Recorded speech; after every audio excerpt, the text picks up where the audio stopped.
What is going on, everybody? I am Rob Westerman III of GBP Daily, and thank you for tuning into the Rob Westerman Show. You can find me all over the social sphere at GBP Daily. Shoot me a follow, subscribe to the YouTube channel, hit me up in the DMs. I am always available to talk Packers anytime, any day. Already chopping it up in the chat. My man Aiden in the house.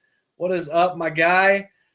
It is Monday, September 8th, a victory Monday. In fact, I have missed these victory Mondays. If you missed the postgame show last night, we went over all of it, so I don't want to repeat myself too much, but the defense overall was my main takeaway from the game yesterday.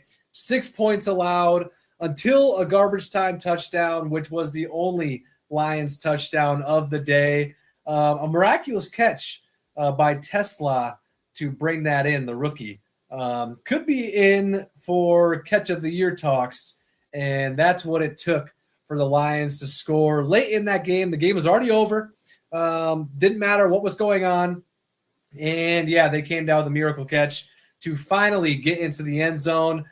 I don't want to move on too fast to Thursday because there were so many good things to take away from the game yesterday, but we play another big game in just 3 days.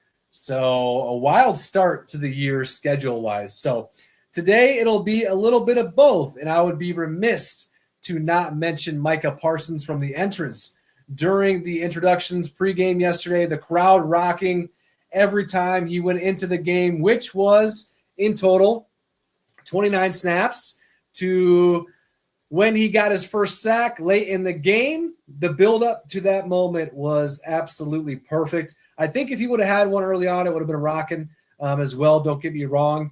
But to have him play like he did all game long, affect the game in so many different ways, pressuring the quarterback, that led to an Evan Williams pick. Taking on more than one offensive lineman so that guys like Rashawn Gary and Colby Wooden, Lucas Van Ness could get theirs. Everything was great for Micah Parsons yesterday, and I cannot wait to see him at a normal load here in just a few weeks. Edgerrin Cooper also had himself a day, 12 total tackles. He was everywhere. To think last year we were begging for more of him for pretty much the entire season, and then he finally goes on a tear to end the year. He was in the Defensive Rookie of the Year conversation, and now comes back and starts his sophomore season off with a great performance yesterday. You got to love it from Cowboy Coop, Keyshawn Nixon, and Javon Bullard, at least in coverage. They were not good yesterday. The two of them combined had 15 targets thrown their way, 14 completions allowed, 8 first downs, 0 forced incompletions, and then Nixon topped it off with a missed tackle. So Javon Bullard did finish the game with 9 total tackles, but the pass defense between him and Nixon, as just stated, not good enough. So you're now, listen, you're going up against one of the best in the league, Amon-Ra St. Brown, and a pretty good partner in crime, Jameson Williams. You got Sam Laporta. But, man, that's a rough stat line. 15 targets their way, 14 completions. Let's hope it's better on Thursday night against Terry McLaurin and company.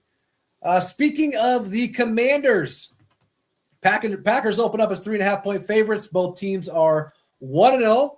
Washington had no problem taking care of the Giants yesterday. And, yeah, we're set up for a pretty exciting matchup between two NFC teams with Super Bowl aspirations. It's another home game for the Packers, a game I thought about heading up there for, but just not in the cards this week. That's okay. Tickets are on the cheaper side, surprisingly. And speaking of tickets, if you are planning on going to a Packers game this year, do not buy your tickets anywhere else but TickPick. Why is that, Rob? Well, they guarantee the cheapest Packers tickets on the market. In fact, if you find cheaper tickets elsewhere, which you won't, because I've tracked and logged every single game to prove this fact for 2 years now, they will refund you 110% of your money back. Same tickets as everybody else. StubHub, SeatGeek, all those guys. And still, TickPick is the cheapest every single time. And you want to know what else? Use the code Packers21 for an extra $21 off the already cheapest tickets on the market. Shout out to TickPick. Appreciate you guys. Let's hop into the comment section here, shall we? And as always, if you want to be a part of the show, give me a call on the Nicolet Law hotline, 319-242-2332. Family owned and operated since 2007 with decades of combined legal experience. Nicolet Law's team of compassionate local attorneys are prepared to meet your unique legal challenges head on and provide the guidance you need to make the most informed decision possible. They have just shy of 2,000 five-star reviews and have helped their clients recover over $350 million over the last 17 years that they have been in business. Injured? Get Nicolet, baby. Jared, starting us off, how long until Micah is off the snap count? Great question, Jared. They were talking yesterday, Matt LaFleur, that is, after the game, and he said they are going to be treating these next few weeks, 3 weeks, give or take, as sort of a training camp / ramp up period for Micah Parsons. So he said, expect to have him back in a full capacity at the end of the month. So we got the Commanders on Thursday, the Browns in Cleveland the following Sunday, and then the Cowboys in Dallas the following Sunday. It'd be nice if he was back on the full snap count for that Dallas game, just for obvious reasons, right? And then we got a bye week. So we'll see what they decide to do with Micah then. But for now, and it was plenty good yesterday, he is on a little snap count. And yeah, that's where we're at with Micah. So thank you, Jared. Appreciate you for hopping on. Jair single-handedly losing that game last night made Micah's arrival that much sweeter. That was tough to watch, wasn't it? That was tough to watch. I was feeling for Ja. I've been rooting for him. He was injured most of training camp. And yeah, the back-to-back huge plays given up to seal that game for the Bills. That is absolutely tough. And yeah, I will never wish ill will towards Jair. I've loved him when he was with us. The injuries obviously made it so that it did not work out. And last night just kind of maybe shows he's not quite the player he used to be. And that's unfortunate because when he was at his peak, he was one of the best in the game. So we paid him like such. I think at the time of his contract, it was the highest cornerback contract ever. So tough to see that last night. Now you are, like he said in his post-game interview, Jair, he said, you are going up against the reigning MVP, and that's tough. But yeah, that was tough to watch. He shouldn't have obviously made.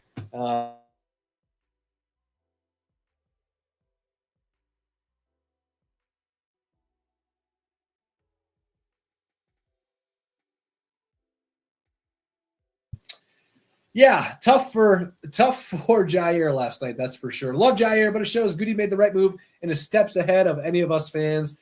Completely agree. I applaud Brian Gutekunst in more than that way. I guess am a Goody homer. I don't know. I have no complaints on the way he's gone about things, and that's coming from one of the biggest Aaron Rodgers fans ever. Maybe would have been nice to see him a little longer, but we've got Jordan Love, so that's the conversation that doesn't need to be had. So love Goody, that's for sure. Jala, appreciate you hopping in, my man. Have yourself a great Victory Monday. Haley is in the house. Finally putting the beat down on the Lions was the perfect way to start the season. I completely agree, Haley. We have had some trouble against those guys over the past several seasons, dating back to that win and you're in game with Rodgers and Cobb, that being their last game. Yeah, that was tough. Was in attendance for that one. I got those tickets to that Lions-Packers game, the last game of the year where we had to win. What was that, back in 2022? To get into the playoffs. I bought those tickets like 5 or 6 games beforehand. we had like a 2% chance to make it, and then it turns out we end up getting ourselves into a scenario of a win and you're in.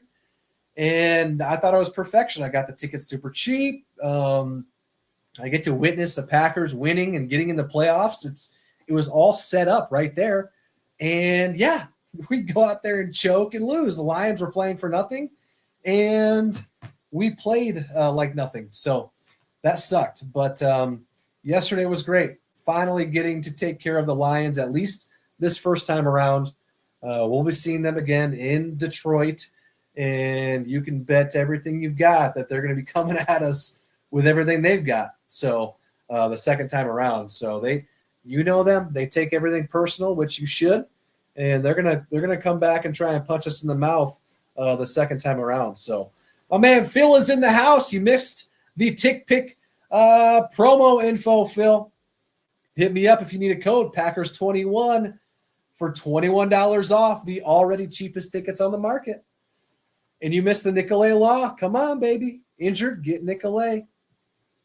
Tracy was at the game. It was electric. A lot of blue in the stands, though. Yeah, Tracy, that, initially I get, a little annoyed by that. But at the end of the day, there's really nothing we can do about it, right? There's no way to solely keep Lambeau Field full of Packer fans, especially with Lambeau being a destination for other football fans, especially to want to come and see and come and witness a game at. On the flip side, if that were the case for all 32 teams, we as Packer fans wouldn't be able to take over opposing stadiums like we always do. So it is what it is, right? Our season ticket holders are going to not be able to attend every game. And with the prices being what they are, selling them is sometimes the most ideal thing for certain season ticket holders. Wouldn't be me, that's for sure. But it just is what it is at this point, right? And I can't be getting mad about it because, hey, you know what? Whatever. As long as we win the game, it is what it is, right? So don't attack me too much here. It's just my thoughts. So, Phil, Nate Hobbs, what's the deal, Rob? Thoughts? Well, Jair played last night and Nate Hobbs didn't, right? But Jair didn't play very good, and so it's kind of hard to go that route. We replaced Jair with Nate Hobbs, who hasn't missed as many games as Jair over the last 3 years, but it's pretty close. So I'm not surprised that first game in a Packers uniform, he's not able to play. So hopefully he's ready for Thursday. That's all I got to say about that. Appreciate you, Phil. As always. What else we got? Kichi Papa, Packers 21. You know it. What's up from Mexico? What's going on, my man? Good to see you. Erica, what do you think the record's going to be for this season for the Pack? I'll go 13-4. So can't go 13-4 without losing 4 games. And I think those 4 games will be to the Eagles, unfortunately. To the Lions once. This was before yesterday, so I guess I'm calling a Lions loss in Detroit. And who else is on the top of my mind here? To the Ravens at the end of the year. And there's no way we're losing to either the Bears or the Vikings, so I got to throw some sort of an upset in there. I will go with the Bengals. How about that? The Bengals is week 5, so we'll start off 4-1 after going 4-0. Thank you, Erica. Dylan, my man, in the house. What up, Rob? What's going on, Dylan? Appreciate you tuning in as always. I was there yesterday. Wow, what a blast. It looked like it. The crowd was popping every single time Micah was out there. It was beautiful weather. I am jealous. Good afternoon. Happy Victory Monday. Happy Victory Monday to you as well. Thank you. It's been a great Victory Monday so far. What more can the offense do to take an even bigger step? My man Quad in the house. Well, you can't be stalling out in the second half, right? Jordan Love definitely can't be throwing those balls that he did on back-to-back plays. That is that was concerning in the moment, I will say. The first one when, what's his name? Anzalone, I think, dropped it. Should have had that pick. That was tough. Right when Jordan threw that and it went off the guy's hands, I'm like, oh man, thankfully he got that one out of the way. And then he comes right back and throws the pick six that was thankfully negated by the holding call on the defense. But that doesn't make me feel any better about the type of balls that were thrown there. So, yeah, got to get rid of those. But it's week one, right? It's week one. Sonic and Knuckles, more like butt and cheeks. That one got a laugh out of me. We'll give you that. My man Rakeem in the house. What's up, Rob? After watching yesterday's Packers, felt like real contenders, and Micah looked like a monster, even with limited snaps. I'm with you all the way. I said it here a couple weeks back, off season, 13-4, Super Bowl champs. But hey, I've been saying that for years now. So will it come true this year? We shall see. Micah, yeah, he is a freak. We haven't had a player of Micah's stature since Charles Woodson, Defensive Player of the Year in 2009, on defense, that is. And then before that, probably Reggie White.